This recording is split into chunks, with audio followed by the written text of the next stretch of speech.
Let's talk about arthritis. Arthritis? Do you know that when you crack your knuckles, you might develop arthritis? Do you know that?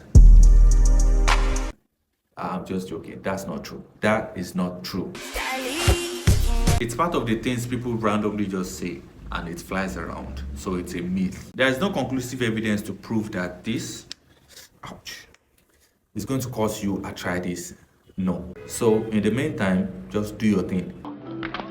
Share this video